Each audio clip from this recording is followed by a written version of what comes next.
நீங்கள் கொலையாளியா? அன்பிற்கினியவர்களே, நீங்கள் கொலையாளியா? அரிய மர்டரர்? என்னது, நான் கொலையாளியா? இந்த சிந்தனை உங்கள் உள்ளத்தில் வருகிறதா? எப்படி என்ன பார்த்து நீங்க கொலையாளின்னு சொல்ல முடியும்? ஆமாங்க, நமது ஒவ்வொரு நாள் செயலிலும் அன்றாட வாழ்க்கையிலும் நான் கொலை செய்து கொண்டிருக்கிறோம். நான் யாரை கொலை செஞ்சேன்? வாங்க, வார்த்தை சொல்லி தருகிறது. நாங்க யாரை கொலை செஞ்சோன்னு வார்த்தை மூலியமாக அறிந்து கொள்வோம். ஒரு பயணம் செய்வோம்.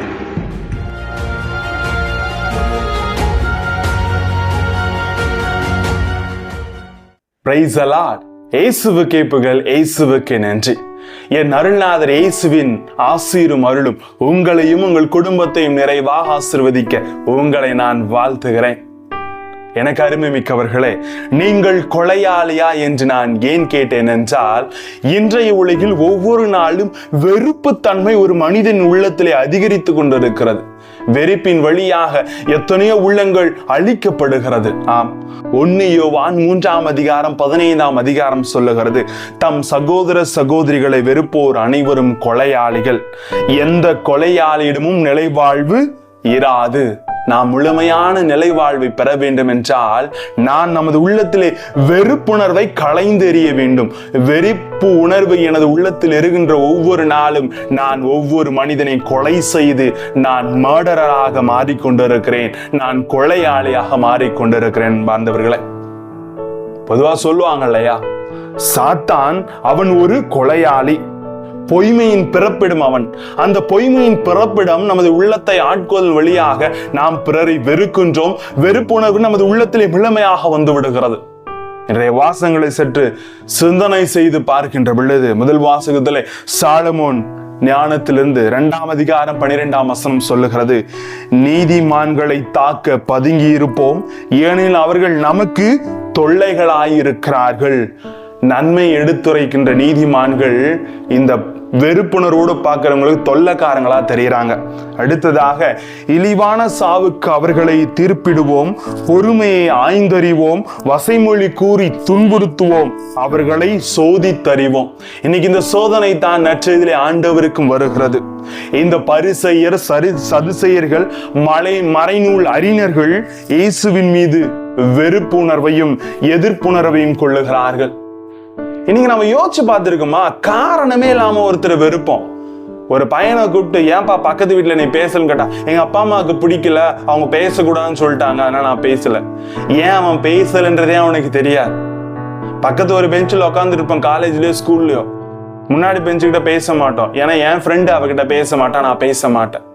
இப்படி காரணமே இல்லாம வெறுப்புணர்வு வந்து நமது உள்ளத்திலே முழுமையாக ஆட்கொண்டு விடுகிறது.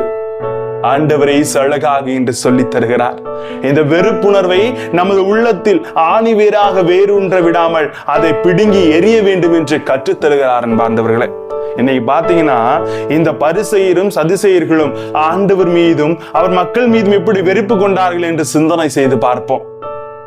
அழகா பாத்தீங்கன்னா மார்க் நற்செய்தி 2:8-12 வரை, முதலில் அவர்கள் உள்ளத்தில் இயேசுவை வெறுத்தார்கள், இயேசுவை அவர்கள் உள்ளத்தில் வெறுக்கிறார்கள். 2வது மத்தேயு நற்செய்தி 9:13 வரை வாசித்தார்கள். அவர்களின் வெறுப்பை இயேசுவின் சீடர்களும் காட்டினார்கள். இந்த பரிசேயர் இயேசுவோட சீடர்கள் மீது வெறுப்பை காட்டுறார். 3வது ஒரு படி மேலே போய் மத்தேயு நற்செய்தி 9:10 வாசிங்கன்னா இயேசுவின் மீது இருந்த வெறுப்பை வெளிப்படையாக மக்களிடம் காட்டுகிறார்கள்.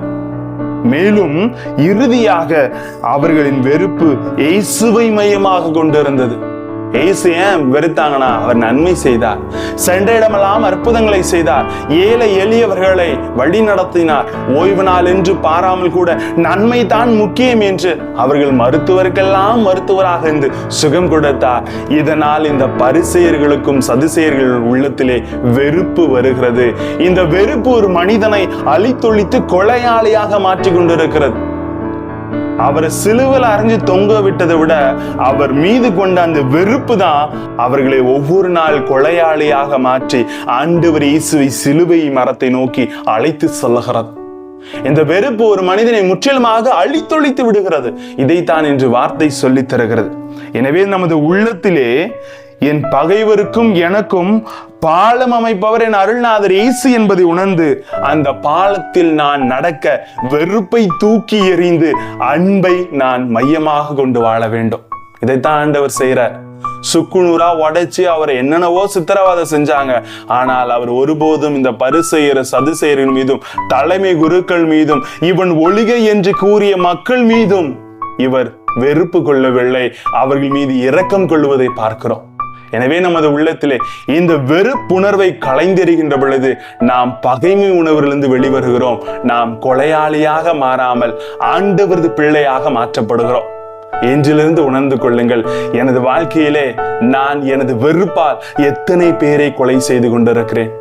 ஆயுதத்தால கொண்டுட்டா உடனே இறந்துருவாங்க. இன்னைக்கு வெறுப்பாலும் வசை மொழியினாலும் ஒரு மனிதனை நாம் கொள்ளுகின்ற பொழுது எத்துணை வேதனை மிக்க செயலாக இருக்கிறது. எனவே நாம் இந்த அருளின் காலத்திலே இன்றிலிருந்து முடிவெடுப்போம். அனைவரையும் அன்பு செய்வோம், நேசிப்போம். வெறுப்புணர்வு வருகின்ற பொழுது எனது உள்ளத்திலே 4 வகையான காரணிகள் இருக்கின்றன. பொய்யான தகவலை கேட்டு சில பேர் மேல வெறுப்பு வரும், பகைமையினால வெறுப்பு வரும், அறியாமையினால வெறுப்பு வரும், பயத்தினால வெறுப்பு வரும். இந்த 4 காரணிகளை நாம் தூக்கி எறிவோம். இந்த வெறுப்பின் காரணிகள் இதுதான்.